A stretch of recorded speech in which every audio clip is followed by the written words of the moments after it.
ವಿವಿಧ ಬೇಡಿಕೆಗಳನ್ನು ಈಡೇರಿಸಲು ಸರ್ವಾಂಗೀಣ ಅಭಿವೃದ್ಧಿ ಹೋರಾಟ ಸಮಿತಿ ಪ್ರಧಾನಮಂತ್ರಿಗೆ ಒತ್ತಾಯ. ಗಂಗಾವತಿ ಸರ್ವಾಂಗೀಣ ಅಭಿವೃದ್ಧಿ ಹೋರಾಟ ಸಮಿತಿಯ ಕಾರ್ಯಕರ್ತರು ನಗರದ ತಾಲೂಕು ಸೌಧದ ಮುಂದೆ ಪ್ರತಿಭಟಿಸಿ ಗ್ರೇಡ್ 2 ತಹಶೀಲ್ದಾರ್ ಮಹಂತಗೌಡರಿಗೆ ಮನವಿ ಸಲ್ಲಿಸಲಾಯಿತು. ಜಿಲ್ಲಾಧ್ಯಕ್ಷ ಬಸವರಾಜ್ ಮ್ಯಾಗಳಮನಿ ಮಾತನಾಡಿ, ಮಹಾತ್ಮ ಗಾಂಧಿ ಹೆಸರನ್ನ ಮರುಸ್ಥಾಪಿಸುವುದು, ಗ್ರಾಮೀಣ ಜನರ ಆರ್ಥಿಕ ಆಸರೆಗಾಗಿ ಉದ್ಯೋಗ ಒದಗಿಸುವ ದೃಷ್ಟಿಯಿಂದ ಮಹಾತ್ಮ ಗಾಂಧಿ ರಾಷ್ಟ್ರೀಯ ಗ್ರಾಮೀಣ ಉದ್ಯೋಗ ಖಾತ್ರಿ ಯೋಜನೆಯನ್ನ ಜಾರಿಗೆ ತರಲಾಗಿದೆ.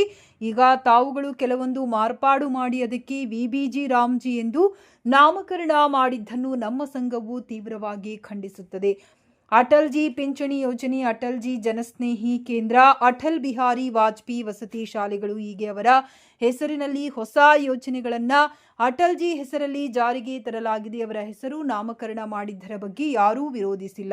ಗಾಂಧೀಜಿ ಹೆಸರು ಬದಲಾವಣೆ ಮಾಡಿದ್ದನ್ನ ವಾಪಸ್ ಪಡೆದುಕೊಂಡು ಗಾಂಧೀಜಿ ಹೆಸರು ಮರುಸ್ಥಾಪಿಸಲು ಒತ್ತಾಯಿಸಿದರು. ಹಿಂದುಳಿದವರಾಗಿರುತ್ತಾರೆ, ಅವರಿಗೆ ಉದ್ಯೋಗ ಒದಗಿಸಲು ರಾಷ್ಟ್ರೀಯ ನಗರ ಉದ್ಯೋಗ ಖಾತ್ರಿ ಯೋಜನೆ ಜಾರಿಗೆ ತಂದು ವಿಬಿಜಿ ರಾಮ್ಜಿ ಅಥವಾ ತಾವು ಯಾವುದಾದರೂ ಹೆಸರನ್ನ ನಾಮಕರಣ ಮಾಡಿ ನಗರದ ಬಡವರಿಗೆ ಉದ್ಯೋಗ ಒದಗಿಸಬೇಕು. ಕರ್ನಾಟಕದಲ್ಲಿ ಯುಪಿಎಸ್ಸಿ ವಸತಿ ತರಬೇತಿ ಕೇಂದ್ರ ಸ್ಥಾಪಿಸುವುದು, ಕರ್ನಾಟಕದ ಅಭ್ಯರ್ಥಿಗಳು ಐಎಎಸ್ ಮತ್ತು ಐಪಿಎಸ್ ಹುದ್ದೆಗಳನ್ನು ಪಡೆಯಲು ದೆಹಲಿ ಹಾಗೂ ಮುಂತಾದ ಪ್ರದೇಶಗಳಲ್ಲಿ ತರಬೇತಿ ಪಡೆಯಲು ಹೋಗುತ್ತಾರೆ. ಶ್ರೀಮಂತರಿಗೆ ಮಾತ್ರ ಸಾಧ್ಯವಾಗುತ್ತದೆ, ಬಡವರಿಗೆ ಸಾಧ್ಯವಾಗುವುದಿಲ್ಲ. ಆದ್ದರಿಂದ ಕರ್ನಾಟಕದಲ್ಲಿ ಯುಪಿಎಸ್ಸಿ ವಸತಿ ತರಬೇತಿ ಕೇಂದ್ರ ಪ್ರಾರಂಭಿಸಿ ಅಟಲ್ ಜಿ ಹೆಸರು ಅಥವಾ ತಮಗೆ ತಿಳಿದ ಹೆಸರು ನಾಮಕರಣ ಮಾಡುವುದರ ಮೂಲಕ ಈ ಭಾಗದ ಬಡ ಅಭ್ಯರ್ಥಿಗಳಿಗೆ ಅನುಕೂಲ ಕಲ್ಪಿಸಿಕೊಡಬೇಕೆಂದು ತಿಳಿಸಿದರು. ಈ ಸಂದರ್ಭದಲ್ಲಿ ರಾಘವೇಂದ್ರ ಕಡೆಬಾಗಿಲು, ದುರ್ಗೇಶ್ ಹೊಸಳ್ಳಿ, ಬಸವರಾಜ್ ನಾಯ್ಕ, ಅರವಿಂದ್ ಯೋಗಿ, ಮೇಘರಾಜ್, ರಾಮಣ್ಣ, ರುದ್ರಾಕ್ಷಿ, ಭೋಗೇಶ್, ಆನೆಗುಂದಿ, ಗಣೇಶ್, ಹನುಮೇಶ್, ಕಾಟಾಪುರ, ಮಂಜುನಾಥ್ ಹಿರೇಮಠ್ ಉಪಸ್ಥಿತರಿದ್ದರು. ಸನ್ಮಾನ್ಯ ಪ್ರಧಾನಮಂತ್ರಿಗಳು ಭಾರತ ಸರ್ಕಾರ ನವದೆಹಲಿ ಇವರಿಗೆ ಮಾನ್ಯ ತಹಸೀಲ್ದಾರ್ ಗಂಗಾವತಿ ಅವರ ಮುಖಾಂತರ ಕೊಪ್ಪಳ ಜಿಲ್ಲಾ ಸರ್ವಾಂಗೀಣ ಅಭಿವೃದ್ಧಿ ಹೋರಾಟ ಸಮಿತಿ ಮನವಿಯನ್ನು ಸಲ್ಲಿಸ್ತಾ ಇದೆ. ಈ ಮೂಲಕ ಮನವಿ ಮಾಡಿಕೊಳ್ಳುವುದೇನೆಂದರೆ, ಮಹಾತ್ಮ ಗಾಂಧಿ ಹೆಸರನ್ನು ಮರುಸ್ಥಾಪಿಸುವುದು, ಗ್ರಾಮೀಣ ಜನರ ಆರ್ಥಿಕ ಆಸರೆಗಾಗಿ ಉದ್ಯೋಗ ಒದಗಿಸುವ ದೃಷ್ಟಿಯಿಂದ ಮಹಾತ್ಮ ಗಾಂಧಿ ರಾಷ್ಟ್ರೀಯ ಗ್ರಾಮೀಣ ಉದ್ಯೋಗ ಖಾತ್ರಿ ಯೋಜನೆಯನ್ನು ಜಾರಿಗೆ ತರಲಾಗಿದೆ. ಈಗ ತಾವುಗಳು ಕೆಲವೊಂದು ಮಾರ್ಪಾಡು ಮಾಡಿ ಅದಕ್ಕೆ ವಿಬಿಜಿ ರಾಮ್ಜಿ ಎಂದು ನಾಮಕರಣ ಮಾಡಿದ್ದನ್ನು ನಮ್ಮ ಸಂಘವು ತೀವ್ರವಾಗಿ ಖಂಡಿಸುತ್ತದೆ. ಅಟಲ್ ಜಿ ಪಿಂಚಣಿ ಯೋಜನೆ, ಅಟಲ್ ಜಿ ಜನಸ್ನೇಹಿ ಕೇಂದ್ರ, ಅಟಲ್ ಬಿಹಾರಿ ವಾಜಪೇಯಿ ವಸತಿ ಶಾಲೆಗಳು ಹೀಗೆ ಅವರ ಹೆಸರಿನಲ್ಲಿ ಹೊಸ ಯೋಜನೆಗಳನ್ನು ಅಟಲ್ ಜಿ ಹೆಸರಲ್ಲಿ ಜಾರಿಗೆ ತರಲಾಗಿದೆ. ಅವರ ಹೆಸರು ನಾಮಕರಣ ಮಾಡಿದ್ದರ ಬಗ್ಗೆ ಯಾರೂ ವಿರೋಧಿಸಲಿಲ್ಲ. ಗಾಂಧೀಜಿ ಹೆಸರು ಬದಲಾವಣೆ ಮಾಡಿದ್ದನ್ನು ವಾಪಸ್ ಪಡೆದುಕೊಂಡು ಗಾಂಧೀಜಿ ಹೆಸರು ಮರುಸ್ಥಾಪಿಸಲು ಒತ್ತಾಯಿಸುತ್ತೇವೆ. ರಾಷ್ಟ್ರೀಯ ನಗರ ಉದ್ಯೋಗ ಖಾತ್ರಿ ಯೋಜನೆ ಜಾರಿಗೆ ತರುವುದು, ನಗರದಲ್ಲಿ ಬಡವರು, ದಲಿತರು, ಹಿಂದುಳಿದ ವರ್ಗದವರು ಅನೇಕರು ಉದ್ಯೋಗ ಇಲ್ಲದೆ ಆರ್ಥಿಕವಾಗಿ ತೀರಾ ಹಿಂದುಳಿದವರಾಗಿರುತ್ತಾರೆ.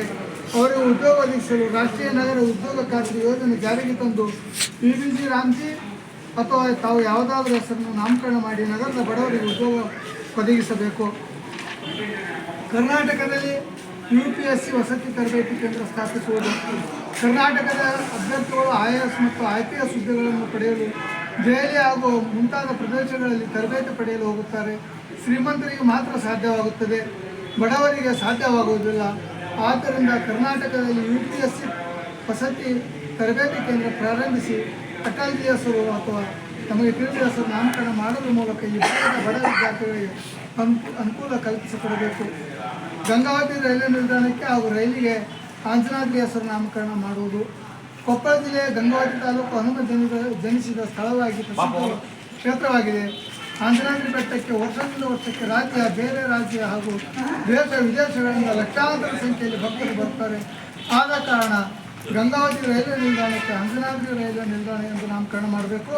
ಹಾಗೂ ಗಂಗಾವತಿಯಿಂದ ಬೆಂಗಳೂರು ನಗರಕ್ಕೆ ಚಲಿಸುವ ಒಂದು ರೈಲಿಗೆ ಆಂಜನಾದ್ರಿ ಸೂಪರ್ ಫಾಸ್ಟ್ ಎಕ್ಸ್ಪ್ರೆಸ್ ಎಂದು ನಾಮಕರಣ ಮಾಡಬೇಕೆಂದು ಈ ಮೂಲಕ ಮಾನ್ಯ ಪ್ರಧಾನಮಂತ್ರಿಗಳಲ್ಲಿ ಒತ್ತಾಯ